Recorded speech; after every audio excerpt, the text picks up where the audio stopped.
Hi everyone, I am Shamali. I'm from Vired, and today I have a very special guest with me.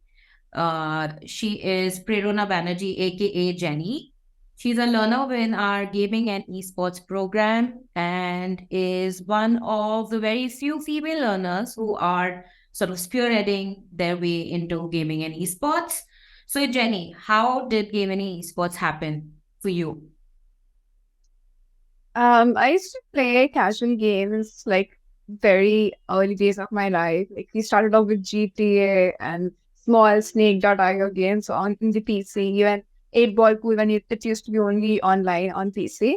But then it extended to with the income of BGMI, PUBG at that time. I started playing that overnight. In fact, nights and nights, leaving out college for that, and that's just when I basically realized that this is what I wanted to pursue.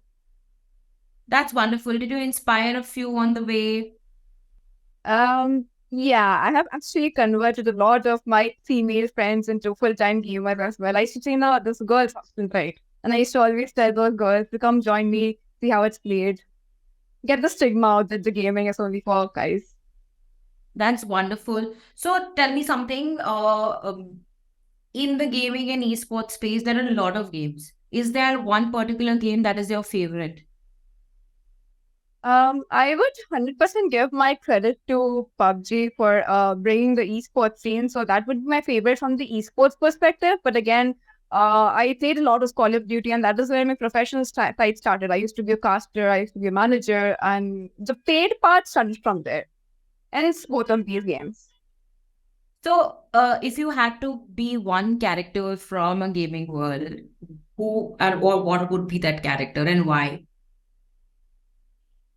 Um, okay, this is a different game. This is the MOBA game. I used to play Mobile Legends Bang Bang when it was not banned in India. And there's a sniper called Leslie. She's a marksman.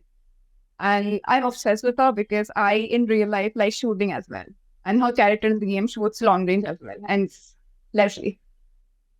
Perfect. And what if you have to sort of point out one big achievement in life? What do you think that one achievement would be in the gaming and esports space, or your journey so far with gaming and esports?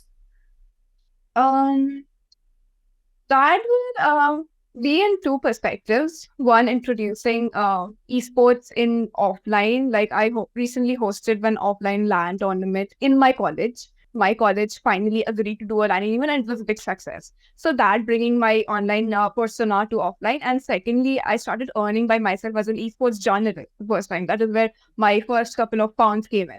So these two things. So, where do you think you see yourself in the next, say, 10 years in gaming and esports? Definitely one of those LinkedIn pages, women in gaming, as one of the hosts and one of the speakers, and as one of the faces of female game developers, game programmers from India. So, Jenny, since you are sort of a very young person to sort of get into the space, is there a message you'd like to give to the ones who are probably getting a taste of esports and gaming?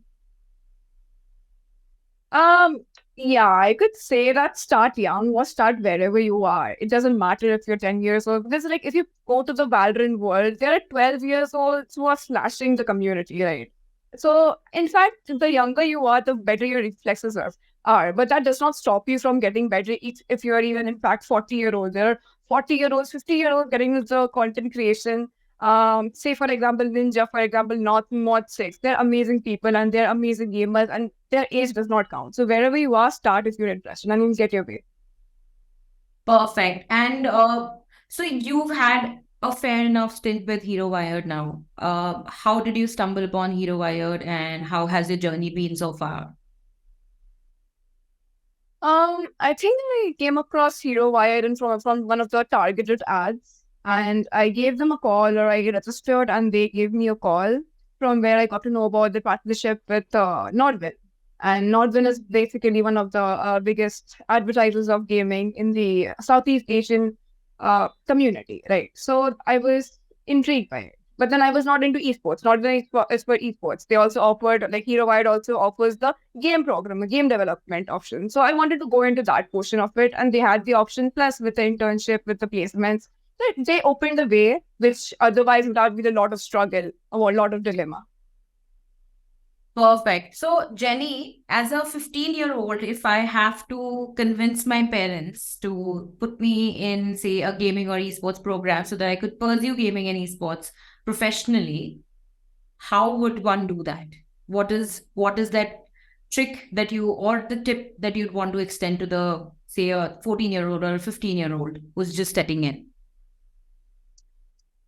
First of all, be good at studies. Like whatever you're studying, if you're a 15 or 14-year-old, you're probably in class 8 or class 9. And in the other hand, show them that you're passionate about it and show your parents that you can handle both of these things. Not like if you join gaming, if you start playing 24 hours a day, then the rest of your life is ruined. No, not like that. You have to balance these things. And I think your parents will understand and they will see the passion in you. Eventually, they will let you in. Maybe it will take 2 months, 3 months, 6 months to convince, but and in fact, the Vired program, the CS people, they talk to the parents to help them convince the parents. Right. I've heard Yes. So that is also a because very good initiative. yeah, because I mean, when we talk of awareness amongst parents, I think the awareness is not there as yet. So as Hero Wired, we are also attempting to sort of spread across and go beyond the learners. We are trying to sort of talk to the parents to be able to convince them that gaming and esports does have a big future, and it's one of the biggest and one of the highest growing industries in the country as of now. So Jenny, my last question to you would also be, and this is out of curiosity, if there are top five uh, roles you think that are going to be the most prominent in gaming and esports in the next, say, 10 years, what are those top five roles you think would be? From esports side, I'll give 2 or 3, and from gaming, I'll give 2 or 3. Right. Esports, definitely, if you're a female content creators and female casters especially, there's like barely 1 or 2 official casters in the entire gaming scene who is female. And the rest of them are pursuing it or trying, but are not there yet. It needs a lot of rating and grinding. So, yeah, female caster and management is also a very good sector you can get into. Like the esports program that Hero Wired has offers a lot of roles in management, like I think production, broadcasting, etc. And that also needs a lot of IT knowledge and a lot of studying. It's not like you just don't do anything. Requires knowledge, in-depth knowledge, right? So these 2 roles. And from development side, game programmer, game artist, designer, etc. Yeah. So what would be your message for those who are looking forward to the weekend and would want to play some games? If you're playing games on the weekend, make something productive out of it. If you're like just playing for fun, make content. The simple thing you can do is start recording. If you want to go ahead, approach people, use LinkedIn, use Instagram, approach people and get a network, get a connection. And from there, your path opens, right? But whatever you're doing, be productive. Earn some money, earn some experience, knowledge. Don't just sit there and play. Don't make it an addiction. Make it a passion. Perfect. Thank you so much for your time, Jenny. I am sure all our viewers are going to enjoy listening to your story and your journey so far. Wishing you the best of luck. Thank you. Thank you.